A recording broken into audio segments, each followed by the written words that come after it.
we are the most ineffective. We are not even teaching our children about the Constitution of the United States, the Declaration of Independence. We're not teaching them about our forefathers. We're not teaching them about the fact that God has endowed us, amen, with inalienable rights. You know what we're teaching them? Go to the mailbox first month to get your government check. I predict and prophesy that the way things are going right now, that in 2012, President Obama will be reelected by 52 to 55% of the vote. And we're sliding on in to a godless, socialistic system. My people that are called by my name, how can we hear when we stop up our ears? How can we see when we refuse to understand that the city that is divided is a sign in the last days of the Laodicean church that all three, amen, listen to what it said. When I was your age and even before going to elementary school, I went for 2 years to the Quranic school where they taught us to learn the Quran by heart. Oh, I'm thrilled to death that I could quote John 3:16. Let's see, what did it say? For God so loved the world that he gave his only begotten Son, that whosoever believeth in him need not perish, but have everlasting life. But what does it mean? I went for 2 years to the Quranic school where they taught us to learn the Quran by heart, even though I didn't know how to read yet. I learned the verses one after another. The next day I recited them. If I made a mistake, I was hit with a rod. And your parents didn't say anything? My Lord, in our school system today, because our administrators and teachers too often are misguided themselves, but if they happen to say anything to a kid, much less put a rod on them. Your parents didn't say anything. They didn't know about it. Every evening, I made an effort to memorize the verses to recite the next day. Do you understand everything that you learn by heart? Not at all. I knew that you had to worship Allah, the only God, that you had to do good, not lie, not steal, obey your parents, respect the school teacher, pray, or else God would punish you. Sometimes I was afraid, especially when God spoke of hell and judgment. But right after, there were verses that reminded us that God has forgiven and pardons those who have gone astray.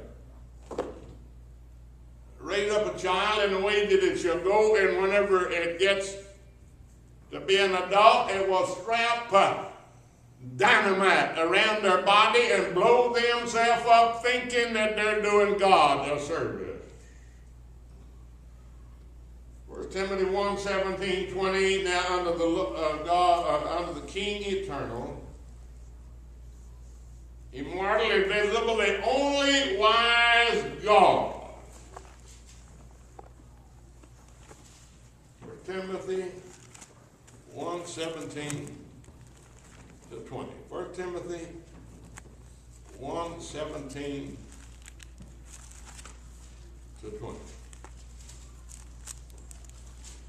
And the King eternal, immortal, invisible, the only wise God.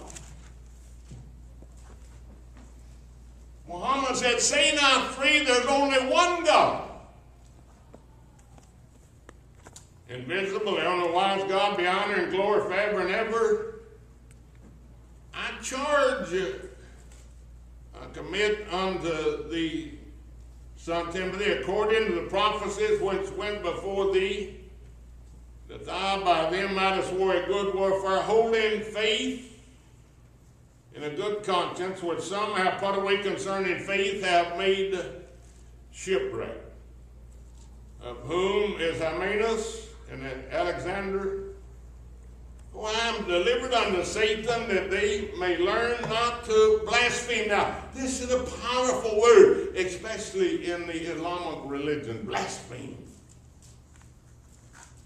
To identify us, not because that we have Las Vegas, I stated before, and Reno, and that we smoke and dance and run around them folks that do. Hello, amen. Wait a minute, I'm cleaning up outside the platter. You better forget the outside the platter and go get the inside.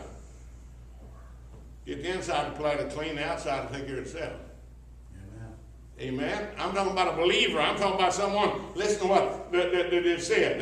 That Paul said, I have delivered unto Satan that they may learn not to blaspheme. The Muslims have identified us as what?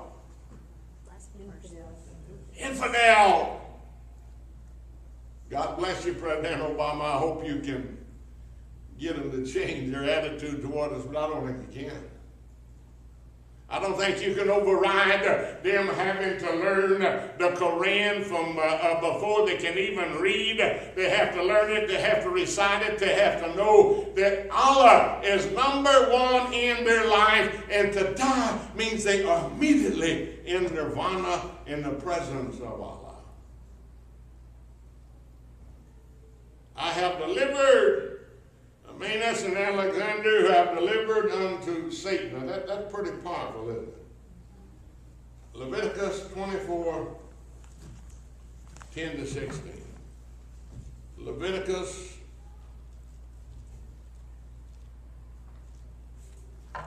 the 24th chapter. And the son of the Israelite woman, whose father was an Egyptian, went out among the children of Israel. And this son of the Israelite woman and a man of Israel strove together in the camp.